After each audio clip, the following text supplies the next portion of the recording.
رب العالمين والصلاة والسلام على رسوله الكريم وعلى آله وأصحابه أجمعين. أما بعد، جعل الإسلام حقوقا للمسلم على أخيه المسلم، تقوية لإخوة الإيمانية وحفاظا على ترابط بين المسلمين. قال صلى الله عليه وسلم: حق المسلم على المسلم الشتم، فإذا لقيته فسلم عليه، وإذا دعاك فأجبه، وإذا استنصحك فانصحه له، وإذا أتس فحمد الله فسمته، وإذا مرض فأده، وإذا مات فاتبعه. رواه مسلم. والتي أنا تبعون كما الله وصلني الله فارن كما أدي دنكونو أدي شيبانو سكومانتو كنا دنگي كسلام أبو بهايكي كونغو على سلامي على حق كني سلامنا أمين سلامين كما حق كوبي سلامه مؤمنا كونغا خاوبيغو سلامين دومينغا كونغا تانغني مغوبي aro yetuwe do tekkuye bega silaminu domenaga kunga semben kitamu bega hankan kitamu.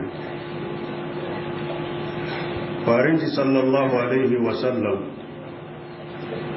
ati silami haqqe kimen silamin kama tumuan ko haqqu be hake kundu ni woni wajibi nyai serebani sukama يقولوا الواجب الكفاية غاتين كده فرض كفاية واجب بيغاني جماعة ناس كتاي أغن كنتم كما وحق ونوانو سنة جني حق كهنا نكنا بارنتي سلامي anda angkam palen silami ngana gemu anna kunyi na serenjo ngati kunyi denga sunna nyani mbe serenga nanke kunyi ambani agani na kunyi den jabi ken wajibi nyan kama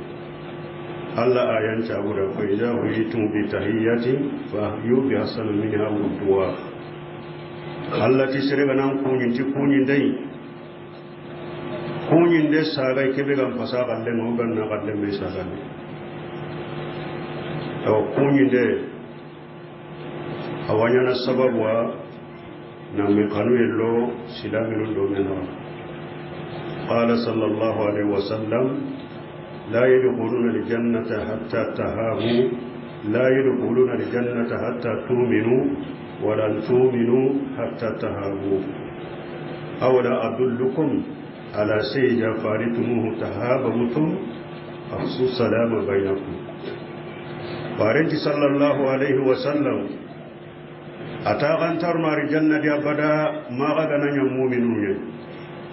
أغارن تنيا نمؤمن تمن تابر ما غنا مغنوا يا لأنه قويا غيبا وبي أغدنا دبري أغا مغنون أركون يندن شانقي أغربنا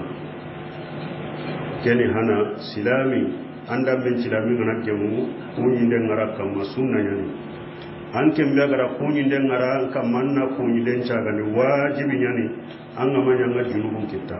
kaga nani serebani gana jaman kunyi ajabi ndenya wajibi kifaiya bani gara jabita awase keni haqqi hana haqqen pillandi farenti sallallahu alaihi wasallam ijada aka fajibuhu silaman min silami aganan qiri araigande soro walima yunan qiri akhirin denjal jamhurunti agananya ganan qiri kata yaqum waliman yigayinyai kenja binden wajibinya kama silama hullen juru bantano annan daga kenja bi wajibinya na gananyi walima tanai ko be ga hati yaqum walimai jamhurun ti kenja binden di sunna de kenja binden sunna ya walima nya gane faren tan nan daga harancin muntanya ganai idan da hadukum aqaw falyajim wa in kana sa'ima falyusalli faren ta gadu banan dan kapalle manganan kiri walima ngadaga harancin munten gani aga nan kanon nan cumu kudu kenga man kanu duwara kenni hakka hillandi kahobe gani seren jiarande ada kunyinde ado nan daga bangi ada hunu anna kunkoroshi maga lele agara wakati bekinanga maga lele anga sugulana maga tawwa anga daga na katta inani amagemu ami mugongemu anga nara kandanya hunyang kandi anya ga painde nyang kandi maga nuku hay akompenda kandaga ntamunda nan nuku bengari maga dalla abange darura ga he anga nay baka sarai annan tinke hayda keni haqqi hillan haqqi shikandi idza asansahaka fanshihu lahu silami min silami aganan nugudun kullahum mundam maga annugon kuranda kibari gona maga addinan pini addunan pini anta ya gitu ari katan ke ngakara saga na ke hidu ubaga ndalla ku hinudi ngamunda na keko ngamunda na kenya ampakralla ni mani annugon kuranda dali nugudun kullahu silami ni nugon kurandi min silamida annabi nyimmun gollenya qala ta'ala uballighukum risalati rabbi wa ansahu lakum nabi nyimmen te tingin kama allah haren kinyan dina gai ngin no gon qur'an dina gada wa qala ta'ala wa ana lakum nashihu aminu annabi nyimme tanate atinke na gada nugudun kullahu dum tenga ngadi silamin magamme silamin jamba agara nurun kullahu muram maganga kebe tiu adunan khairingadi alla garan khairingadi kenya ko maga jamba jarir ibn abdullah al-bajali atiba yaitu rasulullah sallallahu alaihi wasallam ala iqamati salah wa ita'i zakah wa nisfu li kulli muslim faren cey bay woni kay atikira allah dum mutalla faren dangani nanti wasallin litini mugondi iwa jakkam buwandini iwi nogon qur'andini silamin cugada silami amin silami maga jamba omi duna sere gabe ga mugo belle anna gennari nugudun kullahu mura maga dinan pindi uga dunan pin anga to kebe na khairinga anna kem mugundai anna tanan koni na jamba ay gona ndagira wure anati kada warat ananya wahingalli jeni jambani kenta gem islam amudi corona ke kurosh hakki sikkan nikia hakki nagatandi ida atisan wasammitahu silami anga ge silami haqqi ankama ana gatandi aga natirgiso aga ta alhamdulillah annati yarhamukallah kana tirgiso ga ta alhamdulillah ga Allah tiga anke nanti yarhamukallah keni silami haqqai imen silami kamma kafaret ho be dat tirgiso aga ma alhamdulillah ko ma ga yarhamukallah konada pasga imen di duk ma gairina anda alhamdulillah ko anke nanti yarhamukallah yara serengana tirgiso aga ta alhamdulillah nanti yarhamukallah wajibi yani masunna yani tuwanu ndam ni sowadu woni tirgi sunten jabinde gara alhamdulillah ko sunna yani woni to wajibi yani faren parisen chabuda إذا أتس أحدكم فحمد الله فكان حق لكل مسلم سمعه أن يسمته يفارنت صلى الله عليه وسلم إسلامي أغنى ترقصو أغتى الحمد لله تفارنت وسلامي سكما أنغرى الحمد لله كيكم مو أنكنت يا رحمك الله تحق لكل مسلم تفارنت أنك تغامي وقويني سيرسو سيرنغا ترقصو أغتى الحمد لله أنك نرامو أنت يا رحمك الله واجب ينكم كياني حق نغتان دينا بارك الله لي ولكم في القرآن ونفعني وإياكم بما فيه من الذكر الحكيم أقول قولي هذا واستغفر الله لي ولكم ولسائر المسلمين من كل جنب واستغفروه إنه هو الغفور الرحيم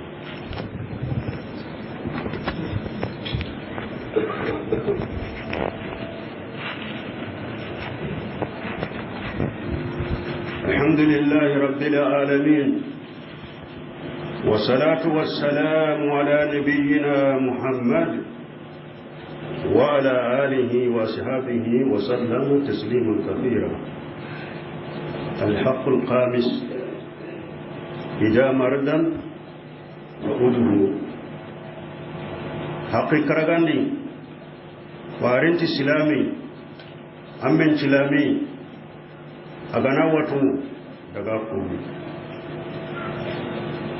kare hanne ma agana ni wato tebe sunkunganda akem kunyide silama hum pakken ali aru sunkuson anga bisilamu na wato daga kunni wato ta kunni de faradun kifaya ne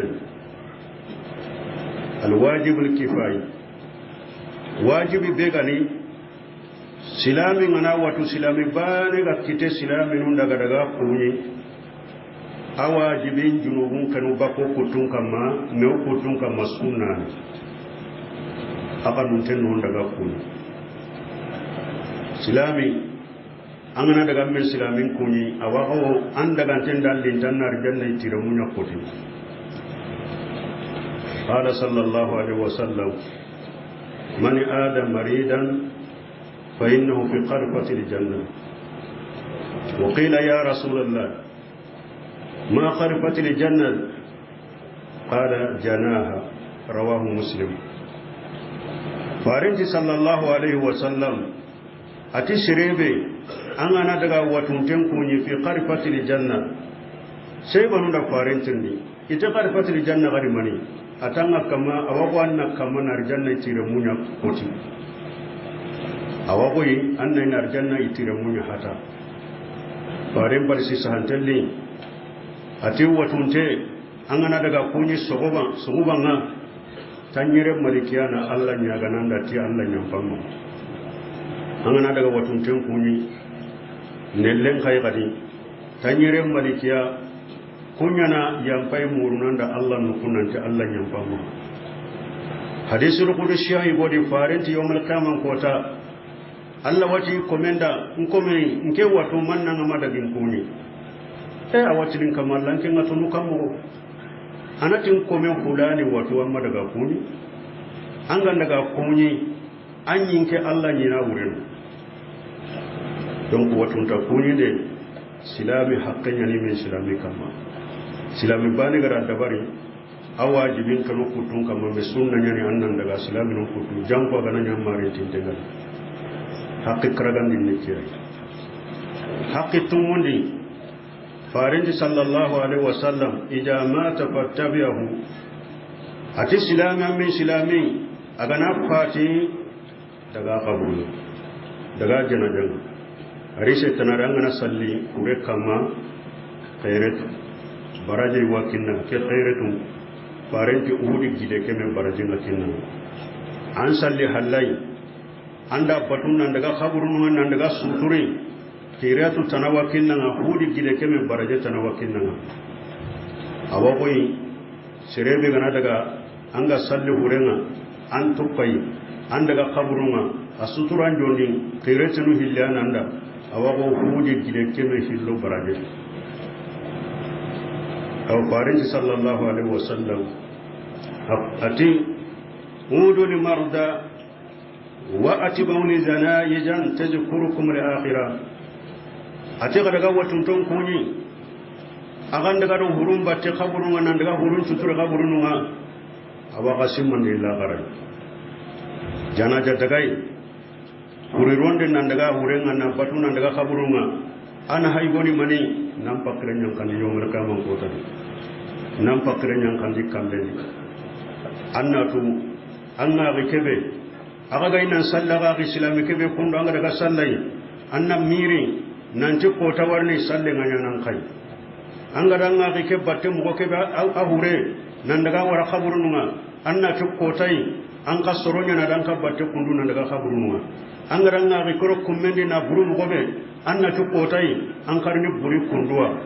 kenya ni baitun da nanti ati sereso anga gilo mugo ke barangari be urenga sapa kama anga setai kota nga sapa kama urenja na ja nan tokku urenga nanda khabru na suturi mira ndo takasiyani mankangi nyangira he diganga be nyangira he miru renyani kafa bil maut wa ijan seresu dangun donti kalle wasre wajundei kalle gama serebe waju ndo tanan tan kenga ko kalle mi wase waju de wa kana wa Allah nya gana ran musun do min churundi ko hakku be gani ke kondu fare ngari ko silami ndo menaga ko hakku dabarinde ado nan gollitiya arani no ndoda wakatin chabuda wada diga mu ko ni jogondi soronga tiyenga jamangabo wati nun cabudani wala hadise ke do hondi kundu na gemundi haqqi awa toran na muakkasahu silaminun kama ربنا آتنا في الدنيا حسنة وفي الآخرة حسنة وقنا عذاب النار ربنا لا تزغ قلوبنا بعد إذ هديتنا وهب لنا من لدنك رحمة إنك أنت الوهاب خصوصا ودون خرغره ورمك كونو آغي كبك فاتي أرسل الهورنفو arana yampimuka arana hinniya arani khabru noro arno suri halle aran do fitini halle wa akhiru dawana alhamdulillahi rabbil alamin